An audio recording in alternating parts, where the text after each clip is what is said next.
My buddy John is going to die tomorrow. He doesn't want to make it a big thing. I got some beer. Mike brought cigars. There are 5 fishing poles lined up in the back of my truck, one for each of us. The plan is to go down to the lake and see what the spot's got. One last time.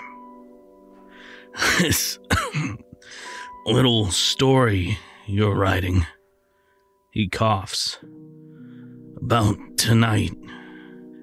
Make it in the present tense, right? Like I'm still here reading it with you, even if I'm not. I tell him that's fine. I'll figure it out later. And not too much about the disease, please. I think cancer has gotten enough conversation out of me. I tell him that's okay too. We drive. A cool breeze slices through the open window. Highway lights begin to fade. I turn right to stay straight on Fulton Avenue. I snag the roundabout next to the government offices. And then we're there. The old neighborhood. The place where we met. The place where we grew up. And now, the place where we'll say goodbye. We park. The houses on the block are all different, but there's still something so similar in the air. Almost like you can taste the feeling. Miss Walker's diner, Tom's mom's cookies. Before we could drive, before we could even ride bikes down to the corner store without permission from our parents, everything was so much simpler back then. We always had some place to go. The lake was home.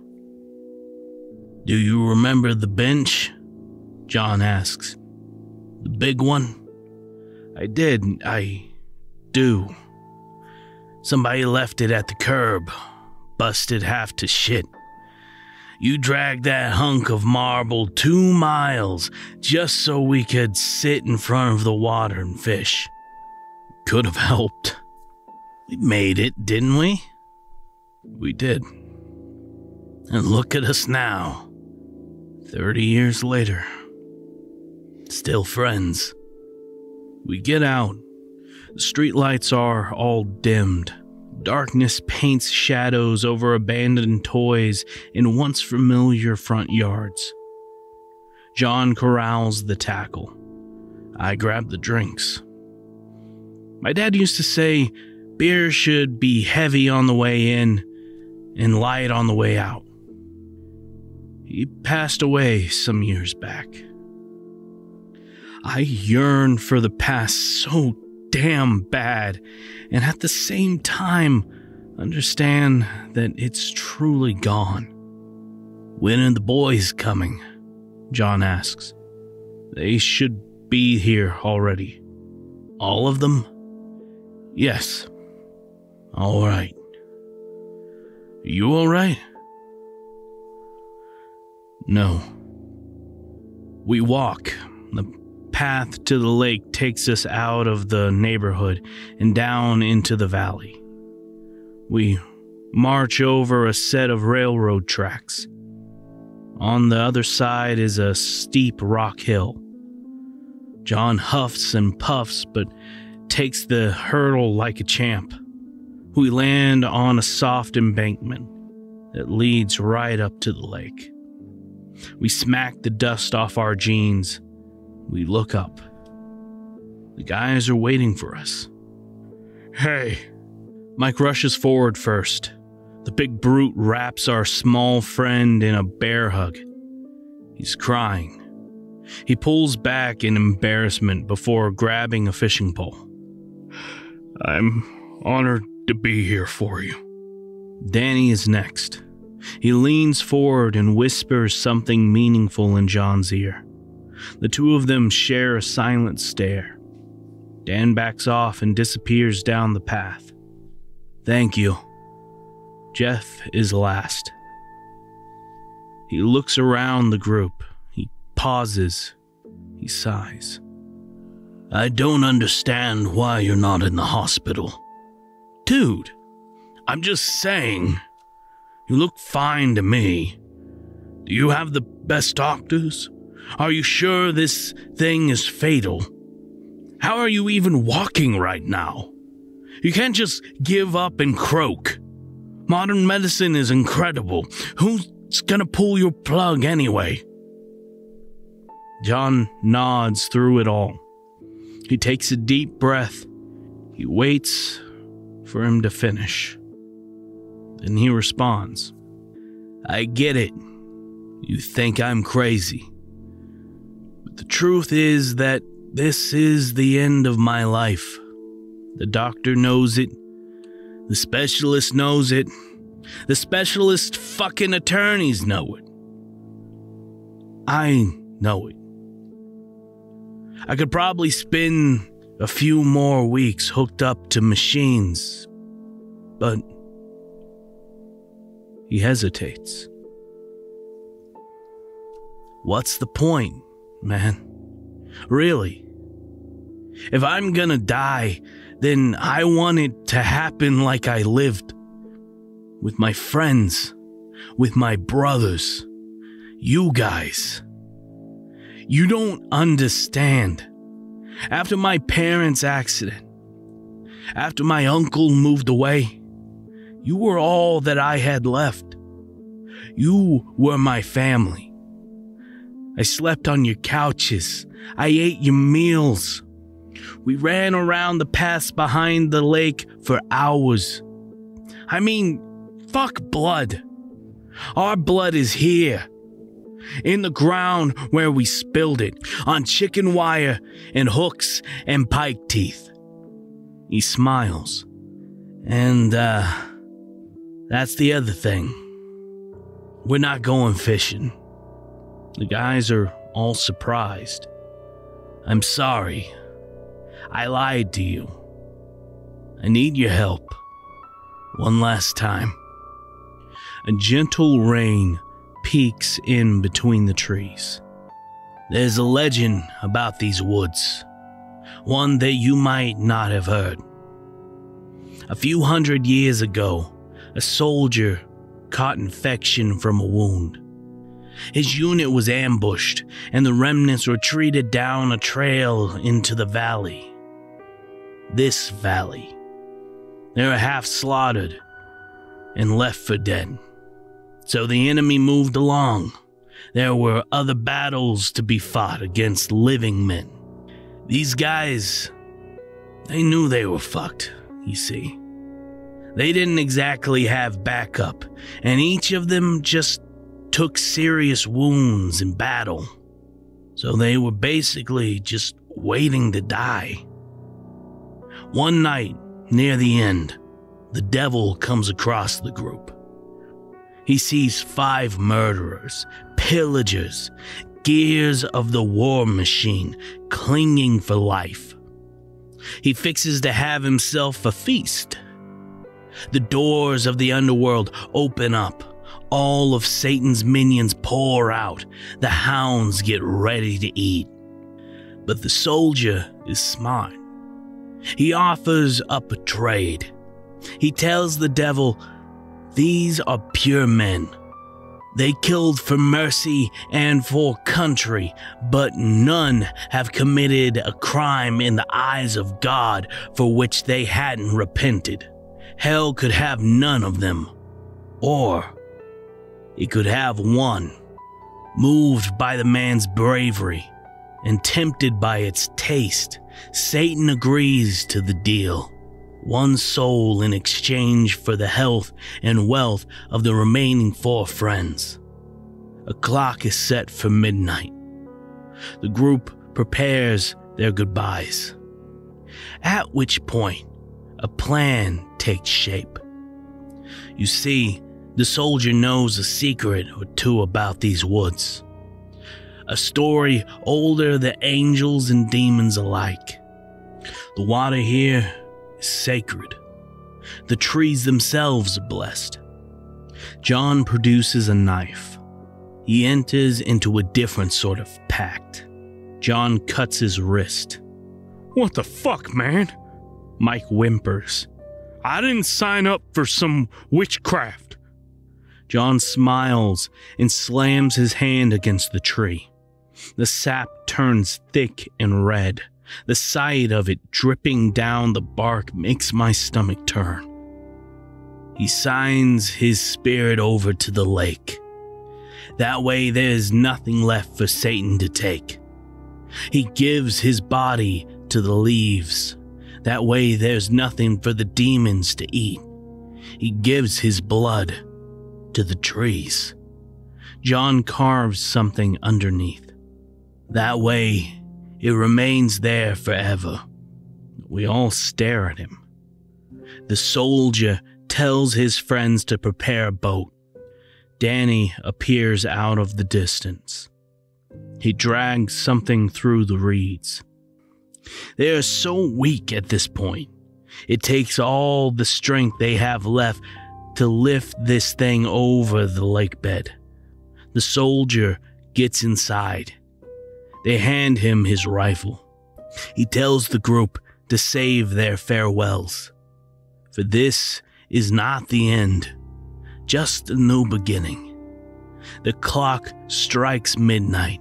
A great wind gathers. A current takes shape. The soldier bids his friends to push him out to sea, so to speak, one final time. Darkness envelops the canoe, inch by inch. A fog settles along the bank. Soon enough, he's gone. The devil readies his armies. Hellions pour in from the coast to feed on the poor man's soul. The meal is smaller than promised, but the meat is still appetizing. The group ducks and hides in the trees as horrible beasts with claws longer than limbs sneak through the woods and slither into the lake like snakes. The water grows restless with its new inhabitants. Waves of white froth back and forth. A whirlpool forms at the center. The boat is trapped in it, but so are the beasts. Demons and titans and the devil himself are caught up in the awful churning and chuckling and turning. The lake opens up. Creatures cling to the edge. The wicked screams of furious spirits echo for miles. But it's no use. Mother Nature unhooks her jaw and swallows the poisonous lot whole.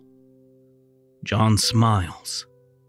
Hell and all its acolytes sink back to the underworld. He looks at me, and now it's gone quiet. The sky opens up. Buckets of rain pour forth and replenish the creek and streams. Flames extinguish as fallen trees disappear underneath the birch. The soldiers stand up. One of them starts to laugh. Another begins to cry. Aching wounds are made mended. Cut legs are turned whole. The four run up the coast and shout with the unbridled joy of madmen given a second chance at life. John sighs, but amidst the celebration, the blue canoe drifts lazily back to shore. The group looks into the bottom and sees it empty. The soldiers take this to mean that their friend is damned. He's paid the ultimate price. They pack up in a solemn silence. They start to leave, but on the way out of the valley, a funny thing happens. They pass by a tree. This tree, in the bark, is written a message, a pact with the water, a promise to the leaves. The soldiers realize then that this death is a beautiful thing, a wondrous thing. A trick between two ancient powers. A choice to remain here in the valley forever, outside of the devil's reach. John gets into the canoe. The war ends. The four friends live long and full lives of incredible health, wealth, and prosperity, as promised. But as the years come to a close and death appears inevitable, they choose to form a new deal, a new pact of their own. John pulls out a pistol. That no matter how they die, no matter when they die, they will all return to the lake one last time to join it. He loads one round. He looks at each of us. My skin is crawling. I'm not ready. Now, do you know what I want you to do? We do. Okay. It's 12 o'clock. Mike is crying. Jeff is bargaining. Dan stops them. Because this isn't the end, and John doesn't want to make it a big thing. We get into the water. We push off. We wave. I just want to grab him. I just want to pull him back, but he's gone before long. Darkness swallows the boat whole. An excited voice shouts in the distance. Then it starts to scream. The lake begins to boil. It burns so quickly that the shoreline evaporates. Lightning crackles in the distance. The night is alive. Shadows race down from the hilltop and rip at the earth with hoofed feet. Their eyes are all rotted. Their teeth are like knives. They're on us. Razor claws tear up my sweatshirt. Blood bursts from the holes like a sprinkler. A rush of adrenaline hits and I want to fight, but I'm suddenly tired. I can't open my eyes. I can't hear. I don't want to die. Not yet. Not here. A single gunshot rings out. Then, as if somebody turns on a sink faucet, it starts to rain. Water overtakes the banks. The lake fills up like a bathtub.